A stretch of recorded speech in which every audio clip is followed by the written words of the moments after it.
हर हर महादेव, ओम नमः शिवाय। दोस्तों, सावन का दूसरा महीना चल रहा है और 14 अगस्त सावन के छठे सोमवार के दिन एक अद्भुत और दुर्लभ संयोग बन रहा है, क्योंकि इस दिन सावन महीने की दूसरी सबसे बड़ी शिवरात्रि पड़ रही है। और ऐसे में हर कोई इस शिवरात्रि पर भगवान भोलेनाथ को खुश करना चाहता है। हर किसी की इच्छा होती है कि वह शिवरात्रि में भोलेनाथ को खुश करके अपनी सभी मनोकामना पूरी कर ले। पर दोस्तों, कई बार आप लोग कुछ ऐसी गलतियां कर देते हैं या कर बैठते हैं जिससे शिव क्रोधित हो जाते हैं। और ये तो आप सभी जानते हैं कि शिव अगर भोले हैं तो उनका क्रोध भी विनाशकारी होता है। इसलिए अगर आपने या आपके घर में किसी ने शिवरात्रि या सावन सोमवार का व्रत रखा है, या आप शिवरात्रि के व्रत और पूजा को पूरे विधि विधान से पूरा करना चाहते हैं, तो आज के इस वीडियो में जो बातें बताई गई है उनको ध्यानपूर्वक सुन के समझ ले। दोस्तों, सावन शिवरात्रि में कई ऐसे काम होते हैं जिनको करना वर्जित माना गया है। दोस्तों, अगर भोले बाबा की कृपा हो जाए तो काल भी आपका कुछ नहीं कर पाएगा, क्योंकि कालों के भी काल है महाकाल। इसलिए अगर आप भी महादेव की कृपा पाना चाहते हैं तो सच्चे दिल से कमेंट बॉक्स में लिखें हर महादेव, ओम नमः शिवाय, और वीडियो को लाइक करना न भूलें। दोस्तों, शिवरात्रि में या सोमवार व्रत में क्या खाएं, क्या नहीं खाएं, लहसुन प्याज खाएं या नहीं, व्रत में नमक खाएं या नहीं, कौन सी गलती नहीं करनी चाहिए, पति पत्नी को दूरी क्यों बनाना चाहिए, और कौन से रंग के कपड़े नहीं पहनना चाहिए, ऐसी कौन सी गलतियां हैं जिसे शिवरात्रि के दौरान हमें भूलकर भी नहीं करना चाहिए, आइए जानते हैं सब कुछ इस वीडियो में। दोस्तों, शिवरात्रि का दिन कोई मामूली दिन नहीं होता है। यह दिन साक्षात एक ऐसे प्रेम की सौगात लेकर आता है जो कि भक्तों को बड़ी बेसब्री से इंतजार रहता है। शिवरात्रि का दिन इतना पवित्र होता है जिसका आप अंदाजा भी नहीं लगा सकते। दोस्तों, सावन शिवरात्रि का त्योहार भारत में तो मनाया ही जाता है, लेकिन क्या आप जानते हैं विदेशों में भी सावन शिवरात्रि का पवित्र दिन बड़ी जोरों शोरों के साथ और खुशी के साथ मनाया जाता है। वैज्ञानिक मानते हैं सावन शिवरात्रि में प्रकृति आपस में बातें करती है और वातावरण सुगम हो जाता है, हरियाली की उत्पत्ति होती है और नए नए बीज उगते हैं और वर्षा आदि होती है। इस मौसम में हरियाली साक्षात महादेव का स्वागत करती है और महादेव से बातें करती है। दोस्तों, आपको बता दें, शास्त्रों में सावन सोमवार और शिवरात्रि का व्रत जो भी महिला या पुरुष करते हैं तो वो व्यक्ति भगवान भोलेनाथ का सर्वाधिक प्रिय हो जाता है। ऐसे व्यक्ति को भगवान भोले बाबा अपनी शरण में ले लेते हैं। इसलिए दोस्तों, सावन शिवरात्रि में 10 ऐसे नियम हैं जो आपको जानना बहुत ही आवश्यक है। अगर इन नियमों का पालन अगर आप शिवरात्रि में नहीं करते हैं तो आपको भगवान शिव के क्रोध का सामना करना पड़ सकता है। आपका पूरा परिवार गरीबी, निर्धनता और बर्बादी का सामना कर सकता है। आइए दोस्तों, अब जान लेते हैं सावन सोमवार या शिवरात्रि के व्रत में क्या खाना चाहिए और क्या नहीं खाना चाहिए। दोस्तों, अगर आपने सावन सोमवार या शिवरात्रि का व्रत रखा है तो आप इस दिन सात्विक भोजन ही करें। यह निर्जला व्रत नहीं होता, इसलिए इस व्रत में सेंधा नमक से बनी चीजें खा सकते हैं। और अगर आपने फल खाने पर संकल्प लिया है तो नमक भूलकर भी ना खाएं, आप सिर्फ फल ही खाएं और कुछ न खाएं। दोस्तों, व्रत में बाहर का गन्ने का जूस न पिए, उसमें नमक पड़ा होता है। और बाहर का जूस भी मत पीना, उनके बर्तनों में भी नमक पड़ा होता है और वो नमक आपके मुंह तक जाएगा तो आपका व्रत खंडित हो जाएगा। दोस्तों, व्रत में डब्बा बंद जूस नहीं पीना चाहिए, उसमें कई केमिकल पड़े होते हैं जिससे व्रत खंडित हो जाता है। दोस्तों, शिवरात्रि में साधारण नमक फलों पर लगाकर या अमरूद के बीच में भरकर भूलकर भी नहीं खाना चाहिए। इसकी जगह आप सेंधा नमक फलों पर लगाकर खा सकते हैं। और शिवरात्रि के व्रत में चाय भी आप पी सकते हैं, लेकिन चाय में भूलकर भी नमक मत डालना, क्योंकि इससे हड्डियां गल जाती हैं।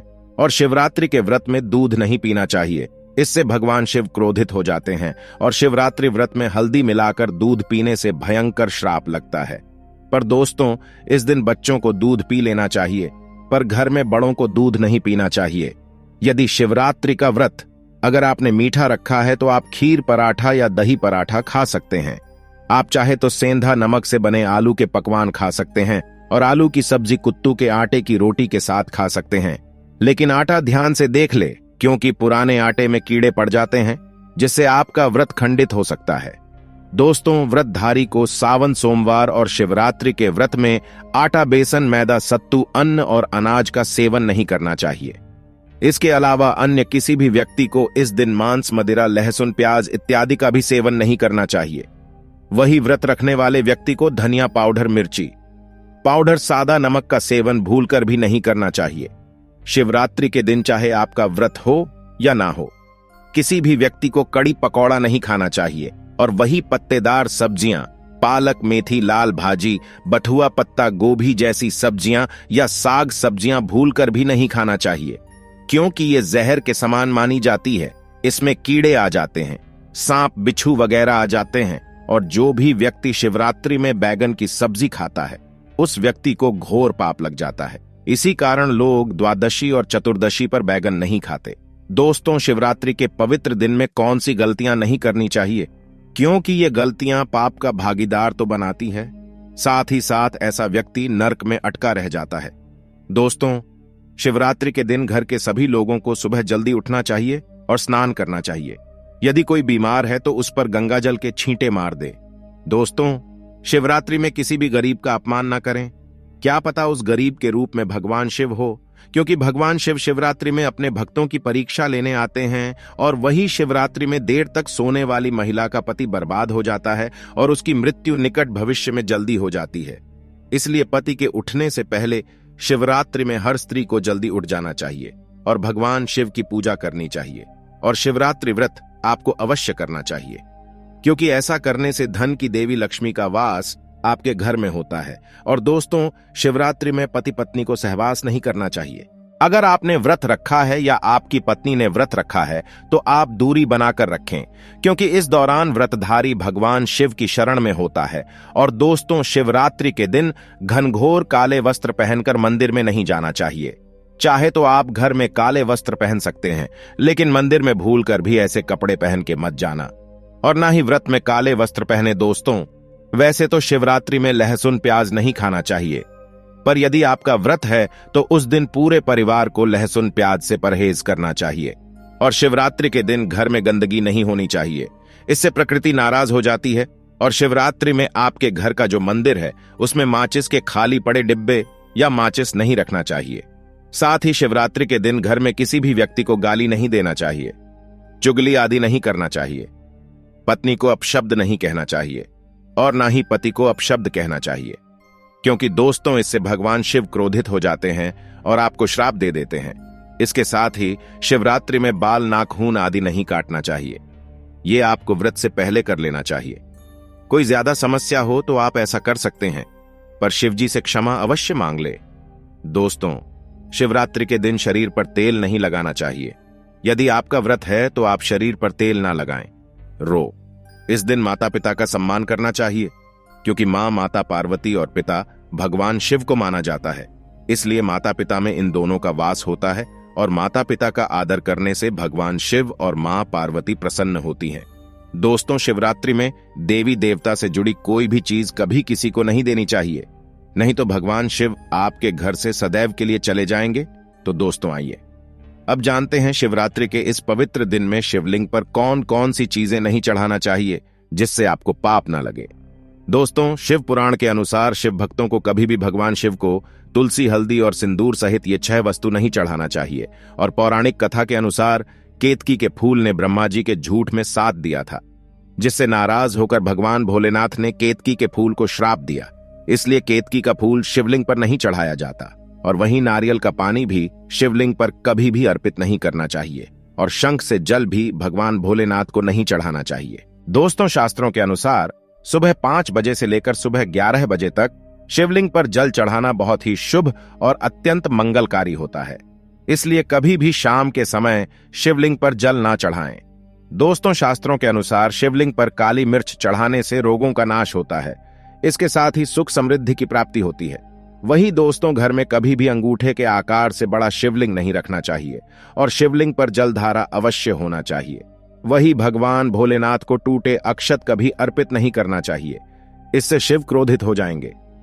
दोस्तों, शिवरात्रि के दिन कटे फटे बेलपत्र शिवलिंग पर कभी अर्पित नहीं करने चाहिए और बेलपत्र की संख्या 3 होनी चाहिए और बेल पूरे होना चाहिए, साबुत होना चाहिए।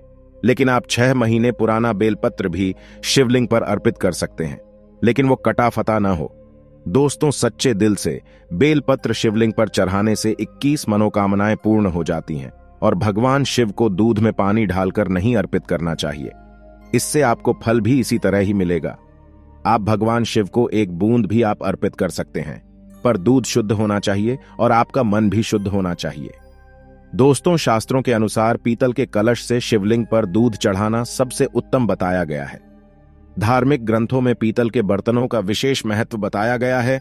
विवाह आदि के कार्यों में इसलिए पीतल के बर्तनों का प्रयोग किया जाता है। और आपको बता दें, सोमवार को पीतल के कलश से ही शिवलिंग पर दूध से अभिषेक बताया गया है। स्टील और प्लास्टिक से बने बर्तन का प्रयोग न करें। वही शिवलिंग पर जल चढ़ाते समय वो जल आपके पैरों के पास नहीं जाना चाहिए। ये अशुभ माना जाता है और उसे लांघना भी नहीं चाहिए। उसे हम जलहारी कहते हैं। शिवरात्रि में जल अपने घर का होना चाहिए। मंदिर से जल भरकर मंदिर में ही अर्पित नहीं करना चाहिए। इससे आपका भाग्य खराब हो सकता है। दोस्तों, शिवरात्रि में यह चीज खा लेने से दुनिया की कोई भी ताकत आपको धनी होने से रोक नहीं पाएगी। मैं ईश्वर की सौगंध खाता हूं, अगर आपने सावन में यह चीज खा ली तो करोड़पति होते देर नहीं लगेगी। लेकिन सच्चे दिल से ही खाना है। तो आइए दोस्तों, जानते हैं शिवरात्रि में शिव भक्तों को शिवलिंग पर चढ़ा हुआ प्रसाद के रूप में धतूरा जरूर चखना चाहिए। दोस्तों, याद रहे, इसे आपको ज्यादा नहीं खाना है, बस अपनी जुबान पर हल्का सा टच करना है। ज्यादा खाएंगे तो आप बीमार पड़ जाएंगे, इसलिए बस जुबान पर हल्का सा टच कर ले। आप देखेंगे कि आपके अंदर सकारात्मकता का संचार होगा और आपको धनी होने से कोई नहीं रोक पाएगा। दूसरा है बेलफल। बेलफल प्रसाद के रूप में खाने से माता पार्वती के साथ साथ भगवान शिव की कृपा बरसेगी और समस्त 33 कोटि देवी देवता आपको धनवान बनाएंगे।